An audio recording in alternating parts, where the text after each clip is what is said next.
All right, welcome back to the Vendetta Sports Fantasy Show. Today is Monday, September 14th.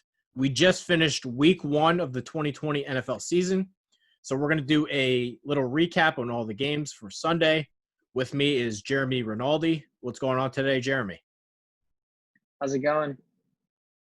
It's going. I've had quite the day, but we're just going to do a little recap on each of the games, maybe give something that, I learned this from Sunday, or I had this takeaway, or this thought. So let's start with Seattle, Atlanta. Seahawks win 38-25. Jeremy, what are your takeaways for this one?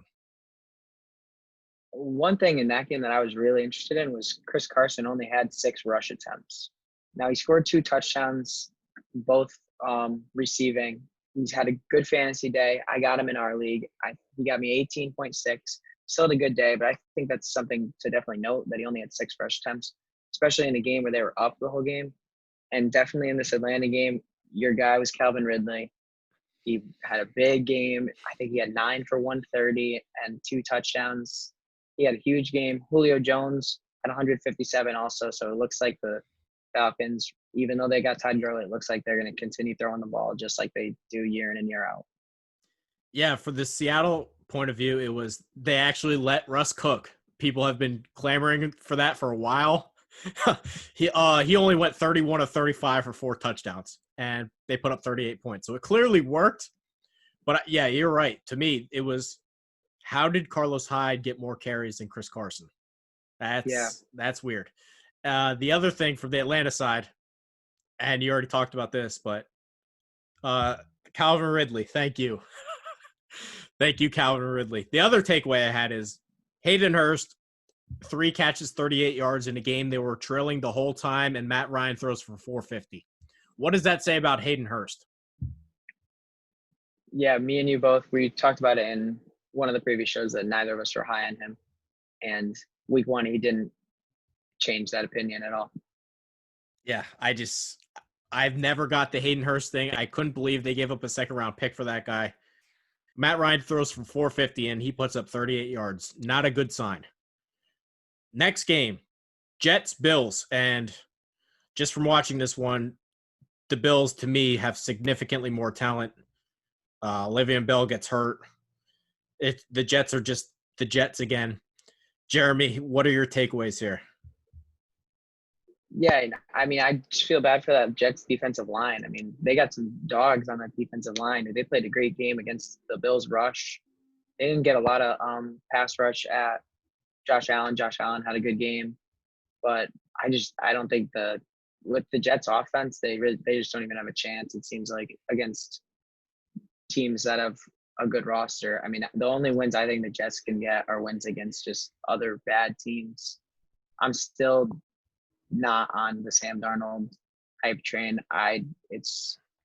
Everyone blames the weapons and they blame the offensive line. I still don't see it with him.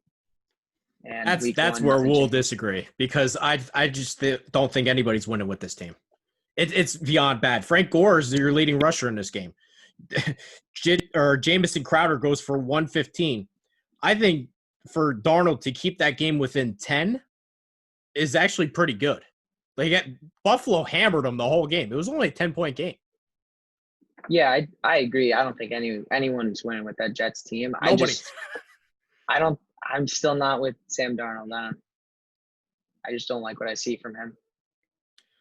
For me, my biggest takeaway, and the Jets defense is not going to be good, but Josh Allen actually his accuracy looked better. He's never been a super accurate guy, but his accuracy looked better, and it looked like Stephon Diggs didn't have the biggest game in the world, but it looked like he had an impact on the defense to where, okay, we got to focus on this guy. I think it really opened up things. John Brown had a big game. I think Josh Allen's going to really benefit from this Stephon Diggs game or thing, and he didn't necessarily – it's 86 yards, but I would keep an eye on that. I think Josh Allen looked really, really good. Yeah, and one more, we talked about Dawson Knox a little bit in one of our past shows. They ran a couple of plays designed just for him. So he was one of my who the fuck is that guy? He was one of my guys. and glad that he got involved a little bit in the offense. Next game, the Lions somehow, some way. I mean, Oh, it might be 2020, but the Lions are still doing Lion things. They choke away a game. They lose to the Bears 27-23 after they're pretty much winning the whole game. DeAndre Swift, I'm convinced he catches that ball if he doesn't play for the Lions. It's just the Lions cursed thing. I don't know why they just find ways to lose, but it's the Lions. What do you got here? yeah, I mean, I don't know what to say about that drop. I mean, that was for the win, and I don't know how he's gonna fare next week. But again, a little while ago we talked about the Lions backfield, and for fantasy purposes, it's just a backfield to avoid. I mean, Peterson got the bulk of the work. Not much for Swift, except for I believe he had a goal line touchdown, and not much for Kerryon Johnson either. So that's definitely concerning. And another thing that was concerning is no receiver for the Lions did much for fantasy. Hawkinson was the one with the touchdown, even without Kenny Galladay. Marvin Jones, he didn't do much. Hall, who was basically filling in for Galladay, didn't really do much as well. And then on the Bears side, Trubisky looked good in the fourth. And I know he's not your guy, but he looked good in the fourth. And I mean, he's not mine either. I don't think he's anybody's guy anymore. Yeah, but he did play well in the fourth quarter. Anthony Miller came up big. Allen Robinson got some volume. And yeah. I had one thing on the Lions, and it was I cannot believe Adrian Peterson had 14 carries for 93 yards. Kerryon Johnson had 7. DeAndre Swift had 3. He got picked up like 3 days ago. How did he get all the carries? That to me was crazy. It's not like he's played with Darrell Bevell before, but it's a totally different offense. They let Matthew Stafford rip it.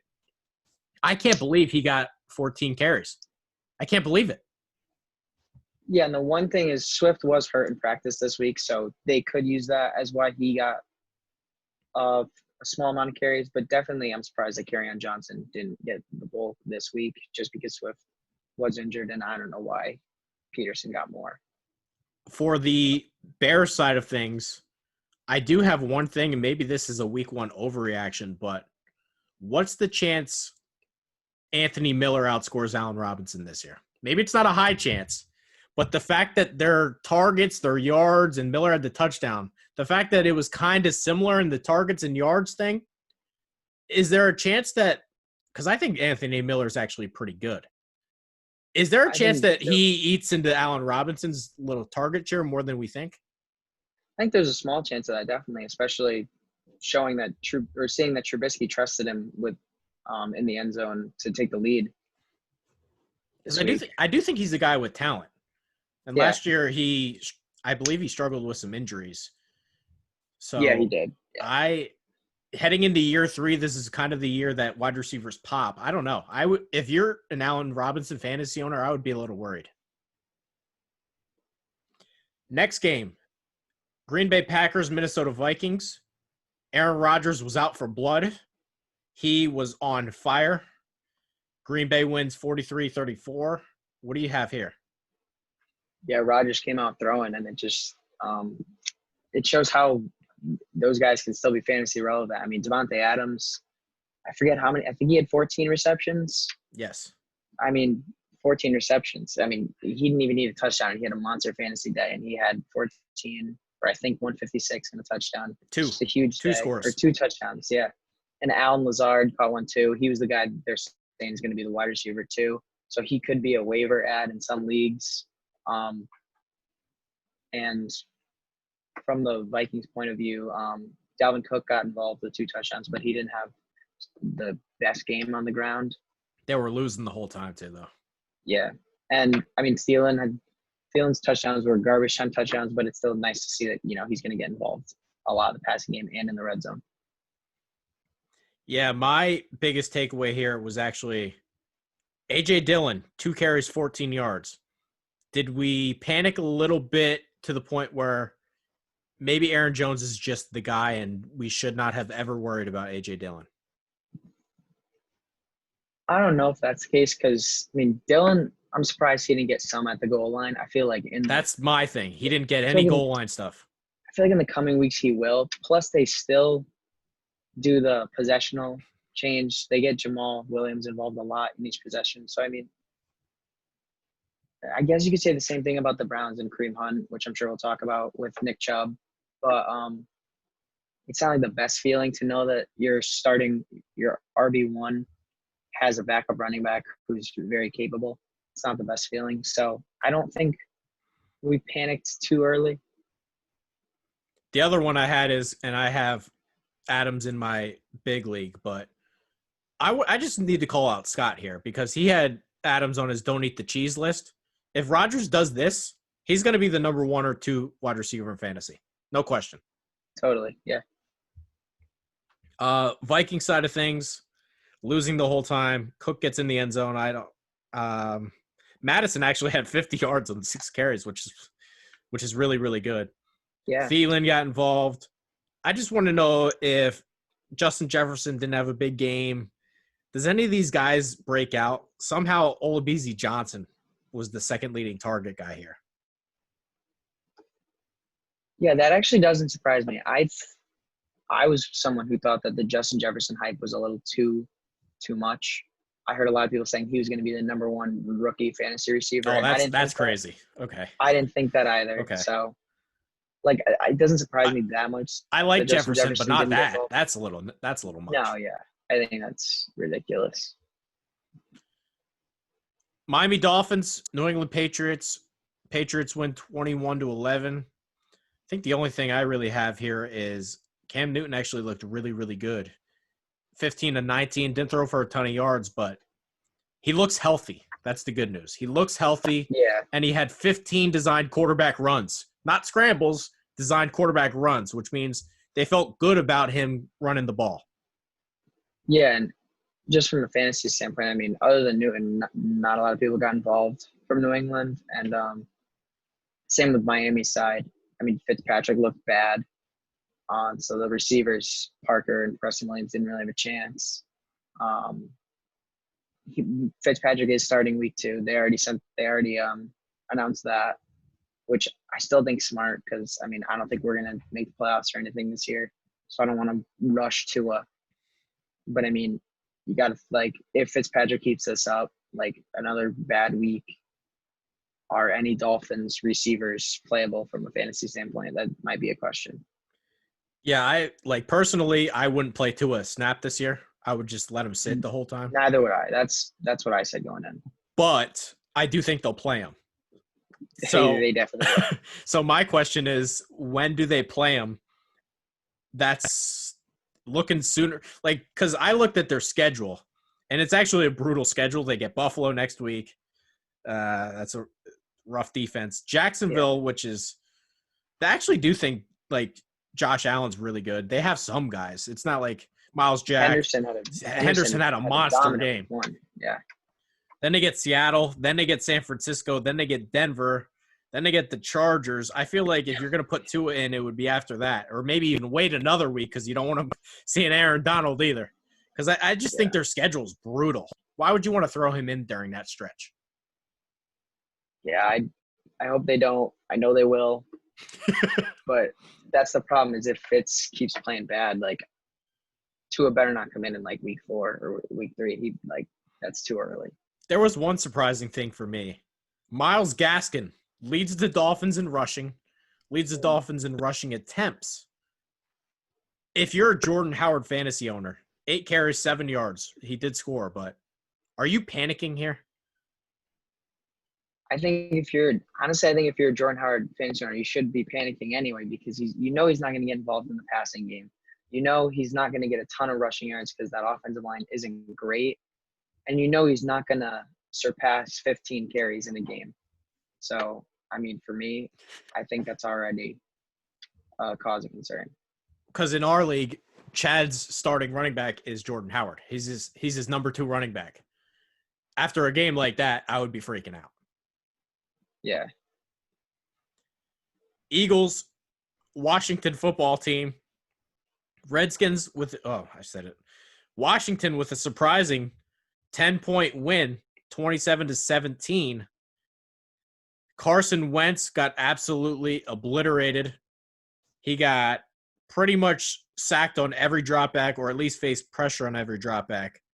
What are your takeaways here, outside of the fact that the Eagles' offensive line was brutal? Yeah, the Eagles' offensive line was terrible. I think he had sacked 8 times. Chase Young looked great, though. Yeah. From a fantasy standpoint, Zach Ertz, only 3 receptions. Goddard, I believe, had 8. Interesting part. Ertz has already expressed concern with Philly. So it's going to be interesting to see if Goddard ends up surpassing him and becoming the T1 of that team. And then from the Redskins standpoint, first quarter was brutal, and then they really picked it up after that. Peyton Barber got the goal line carries. Antonio Gibson didn't get those carries, but he did pretty good when he had the ball in his hands. So it's going to be interesting to see the carry share between those two guys. Yeah, for the Eagles' point of view, I've been on this, and I may have been too late on it. I said I would want Dallas Goedert in the keeper league next year because I feel like either Philadelphia will move on from Ertz or move on from Goddard. I don't feel like you can pay both of them because Goddard's shown he's pretty much, from a talent perspective, I'd say he's a top 10 tight end. If Philadelphia doesn't pay him, somebody else will. And it looks like Ertz is going to be the one moving on just based off of week 1, just based off what he said before week 1. If I was in like a keeper league, Goddard is somebody I would want long term. But after that week 1, he might be like the guy now.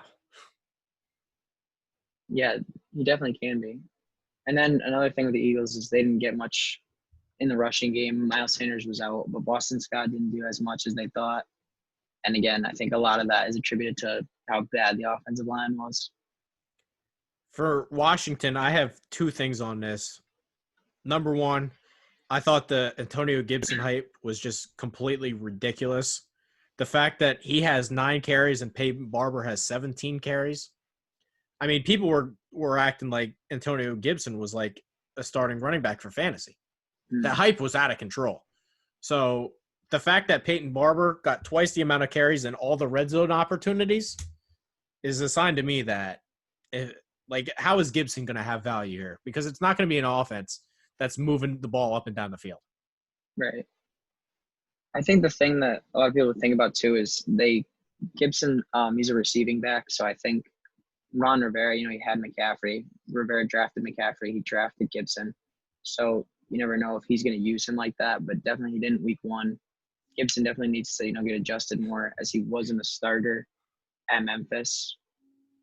So he's definitely going to need to get adjusted more.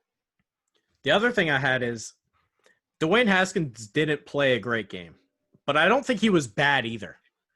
And I think if there's this Washington defense is for real, because their front actually looked really good. Like, I know the Eagles' offensive line has problems, but you don't get 8 sacks if your defensive line's bad. So if there's a chance that Washington's in a lot of games, could Haskins be a sneaky 2-quarterback league starter some weeks? Because the Eagles' defense is pretty good. I think he can be. Yeah, the Eagles' defense is pretty good, and he was able to expose them a little bit in the second half. So I definitely think he can be if the play continues.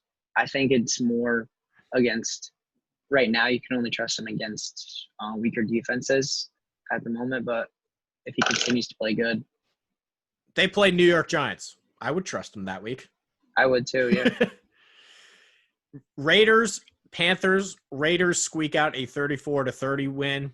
Neither team had any defense going. What are your takeaways here?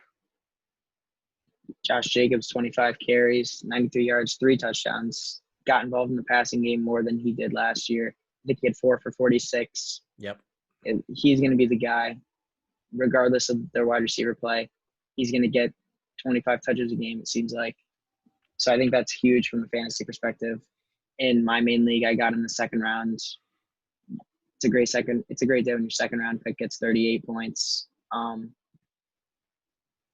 then the wide receivers, we talked about Ruggs at the start of the year. He had a flashy play, but he didn't do much.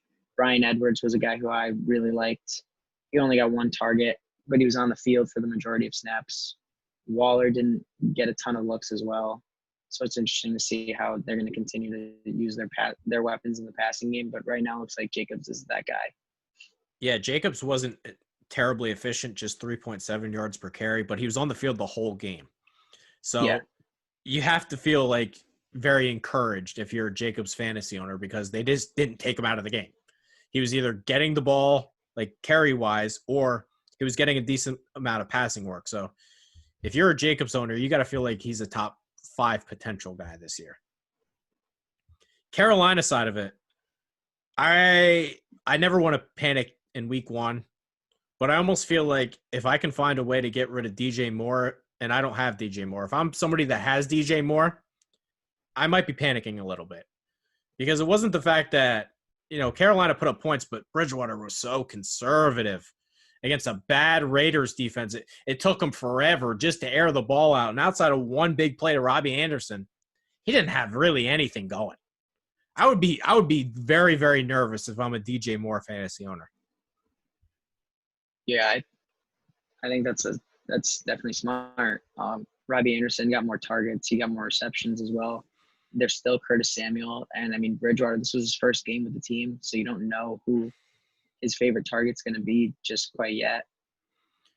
And we also have to keep in mind that Matt Rule coached Robbie Anderson at Temple, gave him a big contract. So from the looks of week 1, there's a plan there at least. I don't know what the plan is for DJ Moore because he didn't have a great week, and it didn't look like Bridgewater was a guy that really wanted to air it out. Indianapolis Colts, Jacksonville Jaguars. Gardner Minshew will refuse to let the Jags tank. Jacksonville gets a 27-20 win. What do you have for this game? Just one thing I know is Phillip Rivers. He's not. They shouldn't have paid him. It looks like they shouldn't have paid him. It looks like I don't know if they'll draft another quarterback because he's not going to be there for long, or if maybe they'll go with Brissett or Eason in the future. Marlon Mack torn Achilles out for the season, so it looks like Jonathan Taylor is going to get the bulk of the rushing attempts. Nyheim Hines is going to continue to be the change of pace guy. He had 2 touchdowns, so he's definitely a fantasy option. If he's available in leagues, he should be picked up in all leagues because he's going to get more touches probably in the coming weeks.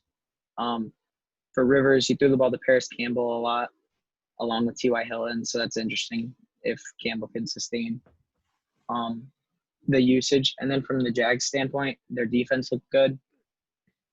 Offense, they don't have a ton of weapons. James Robinson was their starting running back. He had a decent day. I think it was 16 for 62. And he got every snap. Nobody else even spelled him. No one had, Laviska Shenault got used in a couple different ways. So that's a name to monitor if he can be like the DJ Chark of last year. And then Chark had a touchdown as well. So Chark's a flex guy and going forward still. I have a lot on this, but I mean the first one isn't even fantasy related, but the Colts don't even look talented. I know Rivers look bad, but the Colts don't look talented, to me at least. Yeah, they didn't look good. The funniest thing about this game is this is against the Jaguars, and they didn't punt the whole game, and they still lost. The Colts didn't punt the whole game and lost. Crazy to me. Rivers didn't look good at all. He threw for 360 yards, but he didn't look good at all. But I do want to talk about the Marlon Mack thing because I know people are going to be in on Jonathan Taylor. And I know a lot of people liked him at Wisconsin. I did not. I didn't think he looked good running the ball. And I know that he's got a big opportunity now, but 9 carries, 22 yards doesn't inspire a lot of confidence, in me at least. No, he didn't look great in this game, but I think they spent a second-round pick on him. I believe he's surpassed 2,000 yards in each of his past 2 seasons. I think Hines looked better than him. It might have been all 3. Yeah, Hines did look better. But I think he's going to come in week 2. I think he's going to be the first running back to touch the ball, and they're just going to go from there. Gardner, go ahead. It could be a split carry backfield. It definitely could be. I still think they're going to split him. Hines has shown that in even in past seasons that he's been a valuable, stash player. And Mac hasn't stayed healthy at all. So I think that's another thing is this might have been Marlon Mack's last shot. And I mean, he got hurt again, which is unfortunate. But I mean, if he's going to continue getting hurt, it's just going to be hard to trust him. Not even from a fantasy standpoint, but just to have him on your team. Yeah, I guess my takeaway was I know Taylor's going to get more work here. I just wouldn't trust him to be this, oh my God, top 10 fantasy running back, because from what I saw yesterday, he didn't look that good. Yeah, not yet. I mean, the Colts have a good offensive line, but honestly, they didn't do great against the Jags, which was a little surprising. But I think that's an offensive line to trust going forward. So I think you can put him as a flex next week. Gardner Minshew, 19 of 20, 3 touchdowns. That was incredible to me. The only thing I have on Jacksonville is if you're in a running back pinch and you need somebody, would you trust James Robinson to start? Not yet. He was good in college. He did really good at Illinois State. He was really good, but I wouldn't trust him yet when you need it. I mean, just the fact they cut Leonard Fournette without really exploring trades. I would never buy that no one wanted to trade for Fournette on his deal right now. I don't buy that. So I don't know. I wouldn't trust Robinson yet, but I mean, he looked promising. Browns, Ravens. In my opinion, I thought Baker Mayfield looked just absolutely horrendous. Browns lose 38-6, and some of that was just being the Browns and going for fake punts, but I thought Mayfield was just horrendous. I'm trying to trade Odell in my other league. I don't know why I picked him. As soon as I remember clicking on it, and I was like, "Why did I just do that?" It's hard to root for him when he drops passes every week, and he gets mad every time he ggets overthrown, and Baker's gonna overthrow him every week. Yep. And then they're gonna throw it to Hooper. Even Njoku got involved, and Jarvis. You just can't trust all of them. And honestly, I don't think you could trust any of them.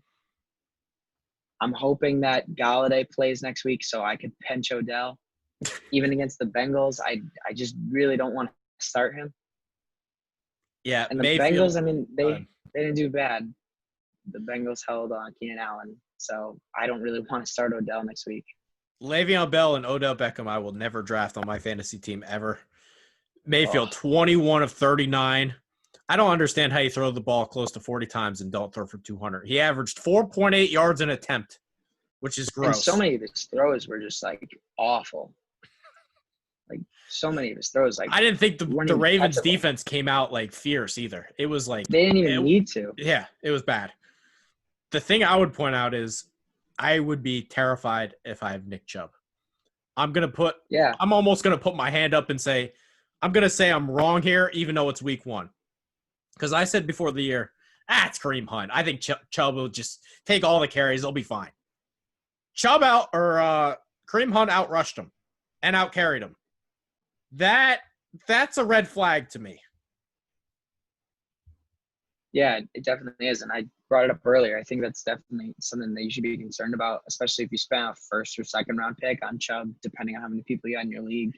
Plus, the Browns offense just proved it's going to be hard to trust them in the continuous weeks. They face the Ravens another time. They got the Steelers twice, and that's just divisional games. I mean, they're probably not going to win those games. They're not going to generate a lot of offense. Baker's hard to trust. They're probably going to be playing from behind a lot. And they've shown that Kareem Hunt, they like him receiving the ball more than Chubb. So I don't think we learned a ton on the Ravens side. Mark Andrews got 2. Marquise Brown had a pretty good game, but I think we kind of expected him to at least break out a little bit. My question here is Mark Ingram, 10 carries, 29 yards. J.K. Dobbins, 7 carries, 22 yards. Gus Edwards, 4 carries, 17 yards. Is this a 3-headed monster? I'm gonna say not for long. Yeah, I think I think that was weird Gus to me. Edwards. I think Gus Edwards will be phased out soon. I think you'll see Mark Ingram stay right at about 10 carries, and I think Dobbins is gonna end up climbing that, and Gus Edwards will probably be out soon, maybe just 1 or 2 carries a game, and Dobbins is gonna be that lead guy. Maybe not next week, maybe not week 3, but I would say like by week 4 or 5. See, because this is the dilemma I have in my league. I have Akers and Dobbins, and I started Akers this week, but it wasn't like Dobbins out carried Akers. It was the fact that he had 2 touchdowns. Yeah. Is my question here is Dobbins gonna be the lead back here? Because I think Ingram's pretty good, or at least was last year, and it should be an offense that we know they're gonna run the ball a lot, and we know they should be winning a lot. What's the chance Dobbins is the lead back here? Because I'm having a hard time knowing if I can start him, at least next week. I think he's got a better chance than Ingram to be the lead back. But in my opinion, it's hard to tell just by week 1. I mean, they killed the Browns from the jump, so they weren't really looking to establish offense. I mean, maybe that's why Gus Edwards got involved. So they weren't. It's hard to base it off of one game where they just blew the opponent out. That's my thinking on it. Chargers, Bengals. The Bengals had a little hold my beer moment and decided to miss like a 20-yard field goal. Chargers went 16-13. I don't think either quarterback looked good. I think Burrow was a little shaky. 23-36, 193 and a pick. Not great for him. Tyrod Taylor, barely 50%, barely over 200 yards, no touchdowns. I'm almost like concerned about both offenses, and I mean everybody, because Eckler had 1 catch, which is not Eckler. Yeah, he struggled to just even get the ball. So my question is Tyrod Taylor going to throw the ball to Austin Eckler? Because we know Phillip Rivers threw the ball to his backs basically the whole game. Is Eckler going to really miss Rivers thing? Is this real? I think he might, because when Rivers threw the ball to him, it was a lot of checkdowns when he was under pressure, and Tyrod Taylor is going to want to scramble, and Tyrod Taylor's he's still in like a prove it mindset. He wants to be the starter. He's going to go for like the deep balls and stuff. And I mean, obviously he made a lot of bad decisions yesterday, and they weren't able to generate a lot of offense. Last thing I got here is Joe Mixon, 19 for 69. And I know the Chargers have a pretty good defensive line, but I don't know how you could be encouraged with that. I just don't know how Mixon's like a top or round 2, round 3 pick every year. Me neither. I don't get that. I would never pick him in those early rounds. I wouldn't even want him in like the 5th round, honestly. Like, I know he's a starter, but they're always going to be behind. Their offensive line is not good. Yeah. He's not much of a pass catching back, especially when they have Gio Bernard. Yeah, I don't get the Mixon thing. I don't think any of us have gotten the Mixon thing. Yeah. Bucks, Saints, and I had a little bit of a smile on my face this entire game because I think people have been a little too critical of Jameis Winston. I know he's not, a superstar, but he gave you a lot of good fantasy performances. And Tom Brady, he did have 2 touchdowns, but I thought he looked awful. He did, yeah, and I agree. I mean, some of the throws he made were awful. I mean, Janoris Jenkins on that pick 6 just baited him the whole way. Outside of a quarterback sneak that he got, which will probably happen maybe once all year again. Yeah, that might. Yeah. I thought he looked bad. Yeah, I think so too. And I think it's going to hurt guys like Godwin and Evans, especially because I don't know the exact target share, but he threw the ball a lot to Scotty Miller, Scott's guy. He got a lot of targets. So that's another thing that could hurt the 2 top dogs in Godwin and Evans. And O.J. Howard got the ball more than Gronk, which surprised all of us, I think. And then from the Saints, Kamara performed relatively well. Not a lot of rushing yards, but I guess they didn't really need it. Breeze threw the ball everywhere. I I forget how many, but I know he hit a lot of different targets. Just the one concerning thing was Mike Thomas only had 3 for 17, and he hobbled off at the end. So that's going to be something to monitor this week for sure. Yeah, there's a ton here. Number one, and I listed both of these guys as fantasy busts, but if Brady's going to play like this, and then you add in that Scott Miller has 5 catches for 73 yards, how the hell is it possible for Godwin and Evans to repeat what they did last year? Right. They can't even come close to what they did last year if those two things keep repeating themselves. Yeah, I agree. And I stayed away from them in my drafts this year, thinking the same thing. Plus, I mean, Brady, he's not going to throw the ball as much as Winston. He's not going to – I don't think he's going to be as efficient as he once was, obviously. And I think, like, weeks like this are going to continue to be the normal. Maybe not without a or maybe like not without 2 passing touchdowns, but I think weeks like this are going to be pretty common for Brady. I totally agree. The other thing is, from the rushing standpoint, Ronald Jones, 17 for 66. It's kind of who he is at this point. Leonard Fournette, though, 5 carries for 5 yards. How concerned are you about not only did Leonard Fournette do nothing, but he basically wasn't involved? Will that change? I think it has to change. I mean, we know he's better than Ronald Jones. He's proven last season, I forget what rank he was, but I know he was a top 10 fantasy back. So he's proven that he can do that. The Bucs offensive line is improved. I think they just got to use him a little more. They came out throwing. I think they might have to come out running the ball and kind of let Brady get into it a little bit. Because I feel like it's hard to put your trust in Brady now at age 43, regardless of what he's done in the past. I mean, they found a great running back in Fournette. I think they got to use him, and it's time to end the Ronald Jones experiment. Saints side of things, was this a little bit of a fluky Kamara performance? He almost had 3 touchdowns, but 12 of 16 on the ground. I don't think he did some things in the passing game, but I don't think he looked like the number of fantasy points that he got. Yeah, and I mean, you see weeks like this. Guys have weeks like this on occasion. It's definitely not the most attractive, but I mean, as long as if he keeps racking up touchdowns, then I guess it doesn't matter as much. But yeah, 12-16, not a great rushing performance. He did, however, contribute in the passing game a lot. You mentioned this, but if you're a Michael Thomas fantasy owner, and I guess the report is he's got an ankle sprain, he might miss a couple games, or he might try to play through it, but likely won't be the same. That is so, I mean, heartbreaking if you have him in fantasy. And Jared Cook. I got him in our league. What happens at Jared Cook? Jared Cook had a really good game. He goes for 5 for 80. Is there a chance Jared Cook's value goes through the roof? I think he can, yeah, especially if Michael Thomas has to miss time. I saw that he was reported that he wants to play through it. But yeah, Cook can definitely get involved a little bit more. 2 more games to go here. Arizona Cardinals, San Francisco 49ers. So far, so good for my dark horse Cardinals.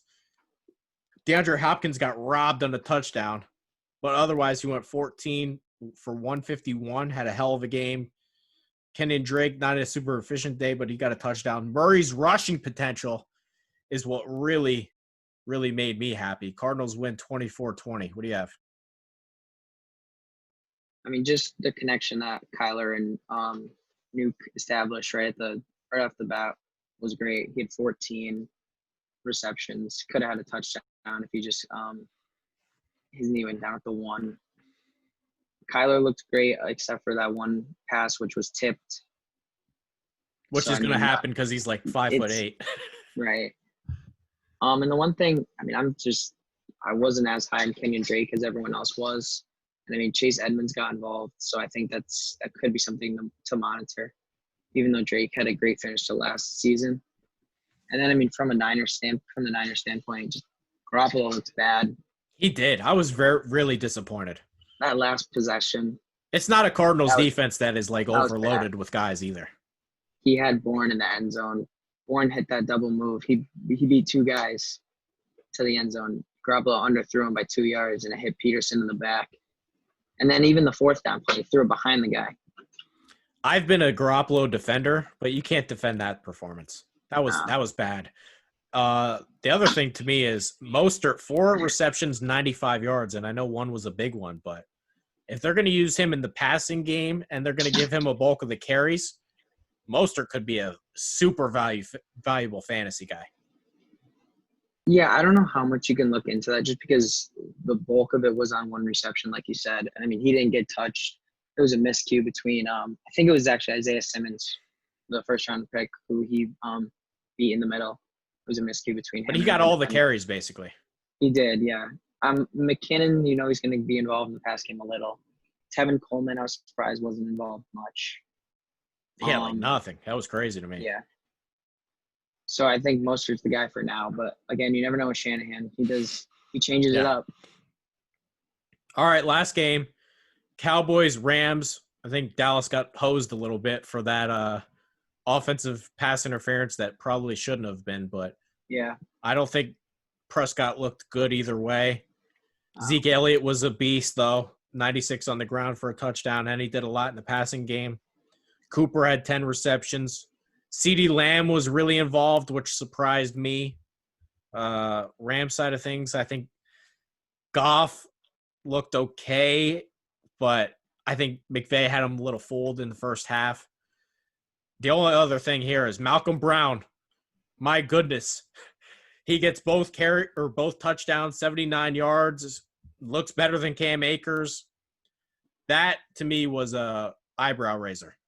Yeah, it's interesting because, they drafted running backs in the past 2 seasons on day 2. They drafted Darrell Henderson and then Cam Akers. So it's interesting that they don't want – Darrell Henderson's not getting anything. So it's interesting to see what they're going to do with him.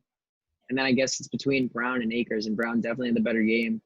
And I think it looked like they expected him to have the better game because he was involved a lot more right off the bat. He was involved a lot more than Akers was. And then, with the receivers, Robert Woods, he got a ton of volume in a huge game. Cooper Kupp didn't get as much. Tyler Higbee didn't get as much, who a lot of people were predicting to continue the breakout that he had at the end of last season. I was almost happy and disappointed at the same time with Akers. I was happy that he got 14 carries, but extremely disappointed that he got no red zone work and extremely disappointed that he got 39 yards. Yeah. How about the CeeDee Lamb thing, though? Because if you have Michael Gallup, and I think Michael Gallup's really good, but how much is CeeDee Lamb going to eat into this offense? Because I didn't see this coming right away. Yeah, I neither. I remember saying that Michael Gallup was one of the guys that I think is a good flex play every week.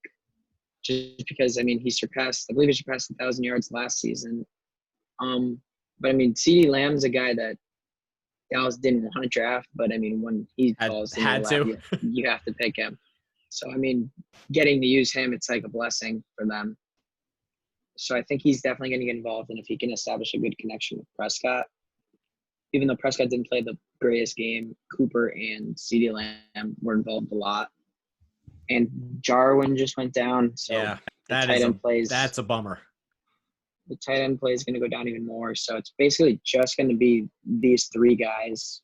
And then maybe Zeke gets a target or 2. Maybe Tony Pollard gets a target or 2. So I don't know if it's too much of a concern because we've seen teams with 3 receivers all have somewhat reliable games. Yeah. Do you have any other closing thoughts here? Maybe some waiver wire guys you're looking at? I would say Nyheim Hines for sure if he's still a waiver. If he's still on waivers, I would definitely say Nyheim Hines. I can't think of anyone else on the waivers. I have our league. Marlon Mack was the biggest injury, so Hines would definitely be somebody who probably should be picked up. Outside of that, I can't really think of anybody who got hurt where an opportunity was created. Oh, here's one thing. I I did watch the show where you guys ranked our teams, and I wanted to call out Jackson Oh, for okay. giving me a C plus ranking for my running backs. And my running backs, Chris Carson had a good week. David Johnson had a better David week than he Johnson was had a projected. crazy week. What was with that? Miles Sanders didn't even play for me. Yeah. He's supposedly an RB1. I have Dobbins on my bench stash. I have Jonathan Taylor stash, who's going to start. I even have Devin Singletary, who they haven't figured out the carry share yet. I won this week. My team looks good. I think I'm better than a C plus. Yeah, I put a little beat down on Jackson too this week. Yeah. It got a little ugly. All right. I guess that's going to do it for this week. Thank you guys for watching the Vendetta Sports Fantasy Show. Make sure to follow Jeremy on Twitter, Rinaldi2. Rinaldi too. Yeah. Yeah, there we go. Follow Jeremy on Twitter, myself, Trey Daubert. Hit the subscribe button on YouTube. That's going to do it. Thank you guys for watching, and we will see you next time.